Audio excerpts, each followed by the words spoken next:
Welcome ਖੁਸ਼ਾਮਦੀ ਜੀ ਆਇਆਂ ਨੂੰ ਆਪਣੇ ਪ੍ਰੋਗਰਾਮ ਬੀਤੀਆਂ ਰੁੱਤਾਂ ਦੇ ਵਿੱਚ ਮੈਂ ਤੁਹਾਡਾ ਮੇਜ਼ਬਾਨ ਸਰਫਰਾਜ਼ ਪਿਆਰੇ ਪਾਕਿਸਤਾਨੀਓ। ਅੱਜ ਦਾ ਨਵਾਂ ਟੌਪਿਕ ਨਵੀਂ ਕਹਾਣੀ ਤੇ ਅੱਜ ਦੀ ਕਹਾਣੀ ਹੈਗੀ ਹੈ ਵੀ ਇੱਕ ਇਨਸਾਨ ਦੇ ਤਿੰਨ ਬੇਟੇ ਸਨ ਤੇ ਤਿੰਨਾਂ ਦੇ ਇੱਕ ਨਾਮ ਸਨ, ਵੀ ਤਿੰਨੇ ਹਮ ਨਾਮ ਸਨ। ਤੇ ਕੋਈ ਇਨਸਾਨ ਹੁੰਦਾ ਉਹਨੇ ਆਪਣੇ ਬੇਟਿਆਂ ਦੇ ਨਾਮ ਯਾਨੀ ਕਿ ਤਿੰਨਾਂ ਦੇ ਅਰਜੁਨ ਨਾਂ ਰੱਖਿਆ ਹੁੰਦਾ ਇੱਕ ਹੀ। ਤੇ ਉਹਦੀ ਜਾਇਦਾਦ ਵਗੈਰਾ ਵੀ ਹੁੰਦੀ ਹੈ ਤੇ ਕੀ ਹੁੰਦਾ ਹੈ ਕਿ ਉਹ ਬਜ਼ੁਰਗੀ 'ਤੇ ਪਹੁੰਚ ਜਾਂਦਾ ਹੈ, ਯਾਨੀ ਕਿ ਵਡੇਰਾ ਹੋ ਜਾਂਦਾ ਹੈ। ਤੇ ਉਹਦਾ ਵੀ ਇਸ ਤੋਂ ਪਹਿਲੇ ਕਿ ਮੈਂ ਮਰ ਜਾਵਾਂ ਤੇ ਮੈਂ ਆਪਣੇ ਬੇਟਿਆਂ ਨੂੰ ਜਿਹੜਾ ਨਾ ਉਹ ਜਾਇਦਾਦ ਜਿਹੜੀ ਤਕਸੀਮ ਕਰ ਦੇਵਾਂ। ਲਿਹਾਜ਼ਾ ਆਪਣੇ ਬੱਚਿਆਂ ਨੂੰ ਸੱਦਦਾ ਹੈ ਤੇ ਉਹਨਾਂ ਨੂੰ ਕਹਿੰਦਾ ਵੀ ਅਰਜੁਨ ਨੂੰ ਹਿੱਸਾ ਮਿਲੇਗਾ, ਅਰਜੁਨ ਨੂੰ ਹਿੱਸਾ ਨਹੀਂ ਮਿਲੇਗਾ, ਅਰਜੁਨ ਨੂੰ ਹਿੱਸਾ ਮਿਲੇਗਾ। ਇੰਨੇ ਕਿ ਅਲਫਾਜ਼ ਬੋਲਦਾ ਤੇ ਉਹਦੀ ਰੂਹ ਨਿਕਲ ਜਾਂਦੀ ਜਾਂ ਜਾਨ ਨਿਕਲ ਜਾਂਦੀ, ਮਰ ਜਾਂਦਾ। ਹੁਣ ਉਹ ਤਿੰਨ ਜਿਹੜੇ ਬੇਟੇ ਹੁੰਦੇ ਨੇ ਉਹ ਬੜੇ ਪਰੇਸ਼ਾਨ ਹੁੰਦੇ ਨੇ ਕਿ ਸਾਡੇ ਤਿੰਨਾਂ ਦੇ ਵਿੱਚੋਂ ਕਿਹੜਾ ਕੋਈ ਇੱਕ ਹੈ ਜਿਹਨੂੰ ਦੌਲਤ ਦਾ ਹਿੱਸਾ ਨਹੀਂ ਮਿਲੇਗਾ। ਆਂਦੇ ਨੇ ਚਲੋ ਦੂਰ ਕਾਜ਼ੀ ਹੁੰਦਾ ਹੈ ਤੇ ਆਂਦੇ ਨੇ ਚਲੋ ਕਾਜ਼ੀ ਕੋਲ ਚੱਲਦੇ ਹਾਂ, ਉਸ ਕੋਲੋਂ ਆਪਣਾ ਫੈਸਲਾ ਕਰਾਉਂਦੇ ਹਾਂ ਕਿ ਸਾਡੇ ਵਿੱਚੋਂ ਆਇਆ ਕਿ ਕਿਹੜਾ ਅਰਜੁਨ ਹੈ ਜਿਹੜਾ ਜਾਇਦਾਦ ਦੇ ਹਿੱਸੇ ਦਾ ਵਾਰਿਸ ਨਹੀਂ ਹੋਏਗਾ। ਉਹ ਜਾਂਦੇ ਨੇ ਭਾਈ ਤੇ ਜਾ ਰਹੇ ਹੁੰਦੇ ਤਾਂ ਰਸਤੇ 'ਚ ਇੱਕ ਉਹਨਾਂ ਨੂੰ ਬੰਦਾ ਟੱਕਰਦਾ ਹੈ ਤੇ ਉਹਨਾਂ ਨੂੰ ਪੁੱਛਦਾ ਹੈ ਕਿ ਯਾਰ ਤੁਸੀਂ ਮੇਰੀ ਊਂਠਣੀ ਤਾਂ ਨਹੀਂ ਦੇਖੀ? ਮੇਰੀ ਊਂਠਣੀ ਜਿਹੜੀ ਉਹ ਚੋਰੀ ਹੋ ਗਈ ਜਾਂ ਗਵਾਚ ਗਈ ਹੈ ਤਾਂ ਮੈਨੂੰ ਮਿਲ ਨਹੀਂ ਰਹੀ, ਤੇ ਕੋਈ ਪਤਾ ਹੋਵੇ ਤੁਹਾਨੂੰ ਵੀ ਦੱਸੋ ਮੈਨੂੰ।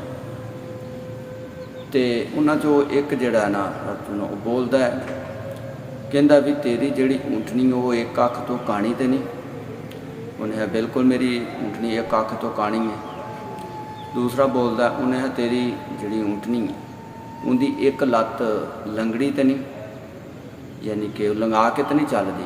ਉਹਨੇ ਹੈ ਬਿਲਕੁਲ ਮੇਰੀ ਜਿਹੜੀ ਊਂਠਣੀ ਉਹ ਲੰਘਾ ਕੇ ਚੱਲਦੀ। ਤੀਸਰਾ ਪੁੱਛਦਾ ਵੀ ਤੇਰੀ ਜਿਹੜੀ ਊਂਠਣੀ ਹੈ ਉਹਦੀ ਪੂਛਲ ਜਿਹੜੀ ਕੱਟੀ ਹੋਈ ਤੇ ਨਹੀਂ, ਦੁਮ ਜਿਹੜੀ ਕੱਟੀ ਹੋਈ ਤੇ ਨਹੀਂ? ਉਹਨੇ ਬਿਲਕੁਲ ਬਿਲਕੁਲ। ਬੜਾ ਖੁਸ਼ ਹੁੰਦਾ ਵੀ ਜਦੋਂ ਨਿਸ਼ਾਨੀਆਂ ਸਾਰੀਆਂ ਪਾ ਲੈਂਦਾ ਨਾ ਤੇ ਬੜਾ ਖੁਸ਼ ਹੁੰਦਾ ਤੇ ਕਹਿੰਦਾ ਵੀ ਦਵਾ ਦੱਸੋ ਫਿਰ ਮੇਰੀ ਊਂਠਣੀ ਕਿੱਥੇ ਵੇ, ਕਿਹਦੇ ਕੋਲ ਹੈ? ਉਹ ਆਂਦੇ ਨੇ ਵੀ ਊਂਠਣੀ ਤਾਂ ਅਸੀਂ ਨਹੀਂ ਵੇਖੀ। ਉਹਨੂੰ ਗੁੱਸਾ ਚੜ੍ਹ ਜਾਂਦਾ ਵੀ ਲੋ ਹੁਣ ਸਾਰਾ ਕੁਝ ਦੱਸਣ ਦੇ ਨੇ ਤੇ ਹੁਣ ਕਹਿ ਰਹੇ ਨੇ ਕਿ ਨਹੀਂ ਜੀ ਅਸੀਂ ਊਂਠਣੀ ਦੇਖੀ ਨਹੀਂ, ਇਹ ਕਿਸ ਤਰ੍ਹਾਂ ਮੁਮਕਿਨ ਹੈ? ਆਂਦਾ ਨਹੀਂ ਤੁਸੀਂ ਮੈਨੂੰ ਨਾ ਮੇਰੀ ਊਂਠਣੀ ਦੱਸੋ, ਜਾਂ ਤਾਂ ਤੁਸੀਂ ਤਿੰਨੇ ਜਿਹੜੇ ਨੇ ਉਹ ਜਾਂ ਤੁਸੀਂ ਵੇਚ ਦਿੱਤਾ ਹੈ ਤੇ ਤਾਂ ਜਾਂ ਤੁਸੀਂ ਉਹਨੂੰ ਜ਼ਿਬਾ ਕਰਕੇ ਖਾ ਚੁੱਕੇ ਹੋ। ਲਿਹਾਜ਼ਾ ਇਹਦਾ ਫੈਸਲਾ ਜਿਹੜਾ ਨਾ ਕਾਜ਼ੀ ਕਰੇਗਾ, ਮੈਂ ਤੈਨੂੰ ਕਾਜ਼ੀ ਦੇ ਕੋਲ ਜਾਣਾ। ਉਹ ਆਂਦੇ ਨੇ ਵੀ ਖੁਸ਼ ਹੋ ਕੇ ਜਾ, ਅਸੀਂ ਪਹਿਲੇ ਹੀ ਉੱਧਰ ਜਾ ਰਹੇ ਹਾਂ ਕਾਜ਼ੀ ਵਾਲਾ। ਲੋ ਜੀ ਜਾਂਦੇ ਨੇ ਉੱਥੇ ਤੇ ਜਾ ਕੇ ਤੇ ਕਾਜ਼ੀ ਨੂੰ ਉਹ ਬੰਦਾ ਜਿਹੜਾ ਆਪਣਾ ਕਿੱਸਾ ਸੁਣਾਉਂਦਾ ਕਿ ਲੋ ਜੀ ਇਹਨਾਂ ਇੰਝ ਨਿਸ਼ਾਨੀਆਂ ਦੱਸੀਆਂ ਨੇ ਤੇ ਕਹਿੰਦੇ ਨੇ ਕਿ ਊਂਠਣੀ ਤਾਂ ਸਾਡੇ ਕੋਲ ਨਹੀਂ ਹੈਗੀ। ਕਾਜ਼ੀ ਪੁੱਛਦਾ ਵੀ ਊਂਠਣੀ ਕਿੱਥੇ ਵੇਚੀ ਜੀ ਜਾਂ ਕਿੱਥੇ ਜੇ, ਜਾਂ ਤੈਨੂੰ ਕਿਵੇਂ ਪਤਾ ਲੱਗਾ? ਪਹਿਲੇ ਨੂੰ ਪੁੱਛਦਾ ਵੀ ਤੈਨੂੰ ਕਿਵੇਂ ਪਤਾ ਲੱਗਾ ਵੀ ਇਹਦੀ ਊਂਠਣੀ ਇੱਕ ਅੱਖ ਤੋਂ ਕਾਣੀ? ਉਹਨੇ ਅਸੀਂ ਰਸਤੇ 'ਚ ਲੱਗੇ ਆ ਰਹੇ ਸਾਂ ਤੇ ਦੇਖਿਆ ਕਿ ਜਿਹੜਾ ਘਾਹ ਹੈ ਨਾ, ਘਾਹ ਯਾਨੀ ਕਿ ਘਾਸ ਜਿਹੜੀ ਹੈ ਉਹ ਇੱਕ ਸਾਈਡ ਤੋਂ ਚਰੀ ਹੋਈ ਹੈ, ਖਾਧੀ ਹੋਈ ਹੈ, ਤੇ ਇੱਕ ਸਾਈਡ ਤੋਂ ਜਿਹੜੀ ਨਾ ਉਸੇ ਤਰ੍ਹਾਂ ਹੀ ਮਹਿਫੂਜ਼ ਹੈ, ਬਿਲਕੁਲ ਸਹੀ। ਉਹਨੇ ਇੱਥੋਂ ਮੈਂ ਹਿਸਾਬ ਲਾਇਆ ਕਿ ਜਿਹੜੀ ਊਂਠਣੀ ਇੱਕ ਅੱਖ ਤੋਂ ਜਿਹੜੀ ਕਾਣੀ ਹੈ। ਦੂਜੇ ਨੂੰ ਪੁੱਛਦਾ ਵੀ ਤੈਨੂੰ ਕਿਵੇਂ ਪਤਾ ਵੀ ਉਹ ਲੰਗੜੀ? ਉਹਨੇ ਵੀ ਅਸੀਂ ਲੱਗੇ ਆ ਰਹੇ ਸਾਂ ਤੇ ਮੈਂ ਊਂਠਣੀ ਦੇ ਜਿਹੜੇ ਪੈਰਾਂ ਦੇ ਨਿਸ਼ਾਨ ਨੇ ਉਹ ਦੇਖੇ ਨੇ ਕਿ ਤਿੰਨ ਜਿਹੜੇ ਨੇ ਬੜੇ ਗਹਿਰੇ ਲੱਗੇ ਹੋਏ, ਦਬੇ ਹੋਏ ਲੱਗੇ ਨੇ, ਤੇ ਇੱਕ ਜਿਹੜਾ ਨਾ ਬੜਾ ਉੱਠਿਆ ਹੋਇਆ ਜਾਂ ਮੱਧਮ ਜਿਹਾ ਲੱਗਾ। ਤੇ ਮੈਂ ਉੱਥੋਂ ਹਿਸਾਬ ਲਾਇਆ ਕਿ ਊਂਠਣੀ ਜਿਹੜੀ ਨਾ ਇੱਕ ਲੱਤ ਤੋਂ ਲੰਗੜੀ ਹੈ। ਉਹਨੇ ਤੀਸਰੇ ਨੂੰ ਪੁੱਛਿਆ ਵੀ ਤੈਨੂੰ ਕਿਉਂ ਪਤਾ ਵੀ ਉਹ ਉਹਦੀ ਦੁਮ ਕੱਟੀ ਹੋਈ ਹੈ? ਉਹ ਕਹਿੰਦਾ ਕਿ ਜਾਨਵਰ ਜਿਸ ਟਾਈਮ ਗੋਬਰ ਕਰਦਾ ਹੈ, ਗੋਇਆ ਵਗੈਰਾ ਕਰਦਾ ਹੈ, ਤਾਂ ਉਹਦੀ ਆਦਤ ਹੁੰਦੀ ਕਿ ਪੂਛਲ ਮਾਰ ਕੇ ਤੁਹਾਨੂੰ ਇੰਝ ਸਾਈਡਾਂ 'ਤੇ ਜਿਹੜਾ ਨਾ ਬਖੇਰ ਦੇਣਾ ਜਾਂ ਸੱਟ ਦੇਣਾ। ਤੇ ਇਹ ਅਸੀਂ ਦੇਖਿਆ ਕਿ ਜਿਹੜਾ ਉਹਦਾ ਗੋਬਰ ਸੀ ਨਾ ਲੈਣ ਸਿਰ ਇੱਕ ਸਿਮਾ 'ਚ ਨਾ ਡਿੱਗਿਆ ਹੋਇਆ ਸੀ। ਤੇ ਉਹਨੇ ਮੈਥੋਂ ਹਿਸਾਬ ਲਾਇਆ ਕਿ ਜਿਹੜੀ ਊਂਠਣੀ ਉਹਦੀ ਦੁਮ ਜਿਹੜੀ ਪੂਛਲ ਜਿਹੜੀ ਉਹ ਨਹੀਂ ਹੈ। ਕਾਜ਼ੀ ਉਹਨਾਂ ਦੀ ਗੱਲਾਂ ਸੁਣ ਕੇ ਤੇ ਬੜਾ ਮੁਤਾਸਰ ਜਿਹਾ ਹੁੰਦਾ, ਹੈਰਾਨ ਵੀ ਹੁੰਦਾ, ਤੇ ਉਸ ਬੰਦੇ ਨੂੰ ਕਹਿੰਦਾ ਕਿ ਤੂੰ ਜਾ, ਇਹਨਾਂ ਕੋਲ ਤੇਰੀ ਊਂਠਣੀ ਨਹੀਂ ਹੈ। ਲਿਹਾਜ਼ਾ ਫਿਰ ਉਹ ਕਾਜ਼ੀ ਨੂੰ ਆਪਣਾ ਕਿੱਸਾ ਸੁਣਾਉਂਦੇ ਨੇ ਕਿ ਇਹ ਗੱਲ ਹੈ ਤੇ ਆਹ ਬਾਤ ਹੈ ਵੀ ਸਾਡੇ 'ਚੋਂ ਕਿਹੜਾ ਅਰਜੁਨ ਹੈ ਕਿ ਜਿਹੜਾ ਜਾਇਦਾਦ ਦਾ ਹਿੱਸੇਦਾਰ ਨਹੀਂ ਹੈਗਾ। ਤਿੰਨਾਂ ਦੇ ਨਾਮ ਇੱਕ ਹੁੰਦੇ ਨੇ। ਕਾਜ਼ੀ ਵੀ ਥੋੜ੍ਹਾ ਜਿਹਾ ਪਰੇਸ਼ਾਨ ਹੁੰਦਾ, ਅੰਦਰ ਇੰਝ ਕਰੋ ਕਿ ਤੁਸੀਂ ਰਾਤ ਇੱਥੇ ਸਟੇ ਕਰੋ ਤੇ ਕੱਲ ਮੈਂ ਸੋਚ ਕੇ ਤੇ ਤੁਹਾਨੂੰ ਇਸ ਚੀਜ਼ ਦਾ ਫੈਸਲਾ ਦਿਆਂਗਾ। ਕਾਜ਼ੀ ਉਹਨਾਂ ਤੇ ਇੱਕ ਜਿਹੜਾ ਨਾ ਜਸੂਤ ਛੱਡ ਦਿੰਦਾ ਵੀ ਇਹਨਾਂ ਦੀ ਨਿਗਰਾਨੀ ਕਰ ਵੀ ਕੀ ਗੱਲਾਂ ਕਰਦੇ ਨੇ, ਸ਼ਾਇਦ ਮੈਨੂੰ ਕੋਈ ਇਹਨਾਂ ਤੋਂ ਸਬੂਤ ਆ ਜਿਹੜਾ ਮਿਲ ਜਾਵੇ, ਜਿਹੜਾ ਮੈਂ ਫੈਸਲਾ ਆਸਾਨੀ ਨਾਲ ਕਰ ਸਕਾਂ। ਜਿਸ ਟਾਈਮ ਉਹਨਾਂ ਨੂੰ ਉੱਥੇ ਛੱਡ ਦਿੰਦੇ ਤੇ ਉਹਨਾਂ ਵਾਸਤੇ ਇੱਕ ਖਾਣਾ ਜਿਸ ਟਾਈਮ ਲਿਆਂਦਾ ਜਾਂਦਾ ਤੇ ਖਾਣਾ ਖਾਣ ਤੋਂ ਵਹਿੰਦੇ ਨੇ ਕਿ ਇੱਕ ਬੰਦਾ ਗੋਸ਼ਤ ਦੇਖ ਕੇ ਕਹਿੰਦਾ ਕਿ ਇਹ ਗੋਸ਼ਤ ਜਿਹੜਾ ਨੇ ਇਹ ਕੁੱਤੇ ਦਾ ਗੋਸ਼ਤ ਹੈ।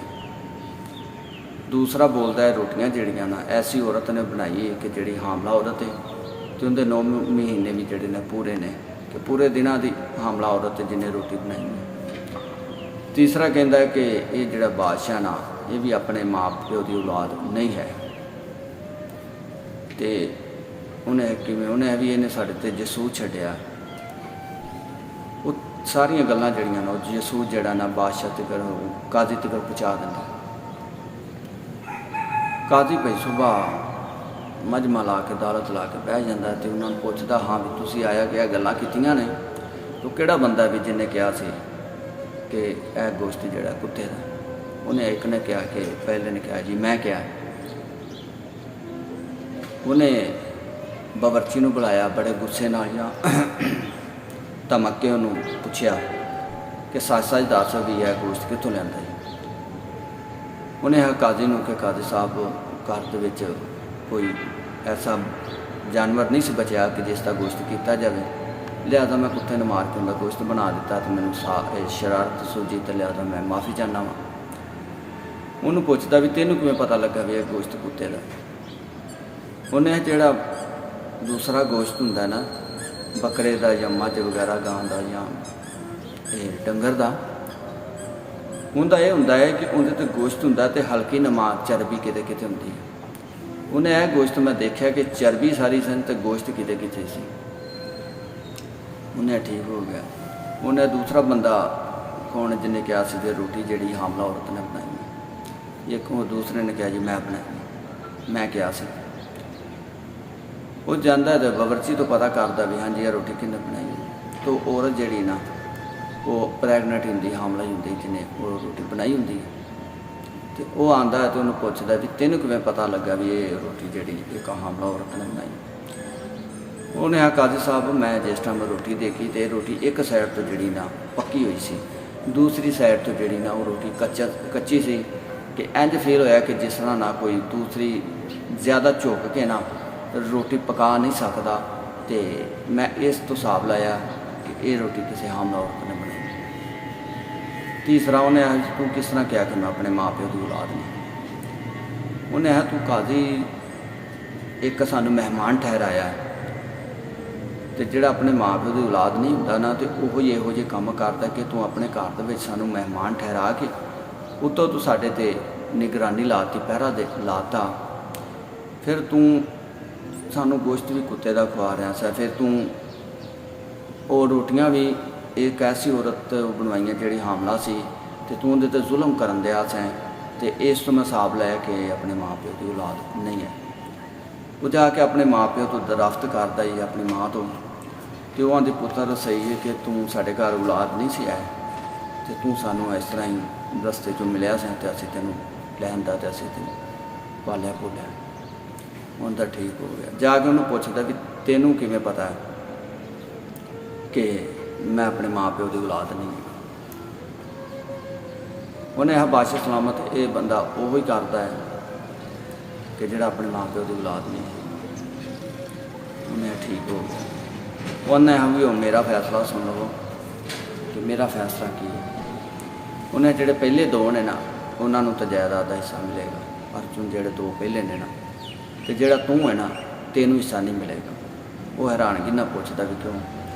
ਉਹਨੇ ਵੀ ਤੂੰ ਹੀ ਆਪਣੇ ਮਾਂ ਪਿਓ ਦੀ ਔਲਾਦ ਨਹੀਂ ਹੈਗਾ, ਕਿਉਂਕਿ ਜਿਹੜਾ ਆਪਣੇ ਮਾਂ ਪਿਓ ਦੀ ਔਲਾਦ ਨਹੀਂ ਨਾ ਹੈਗਾ ਉਹ ਹੀ ਉਸ ਬੰਦੇ ਨੂੰ ਪਹਿਚਾਣ ਸਕਦਾ ਹੈ ਕਿ ਜਿਹੜਾ ਆਪਣੇ ਮਾਂ ਪਿਓ ਦੀ ਔਲਾਦ ਨਹੀਂ ਹੈਗਾ। ਲਿਹਾਜ਼ਾ ਤੂੰ ਮੈਨੂੰ ਪਹਿਚਾਨਿਆ ਤੇ ਤੂੰ ਵੀ ਆਪਣੇ ਮਾਂ ਪਿਓ ਦੀ ਔਲਾਦ ਨਹੀਂ ਹੈਗਾ ਤੇ ਤੈਨੂੰ ਹਿੱਸਾ ਨਹੀਂ ਮਿਲੇਗਾ।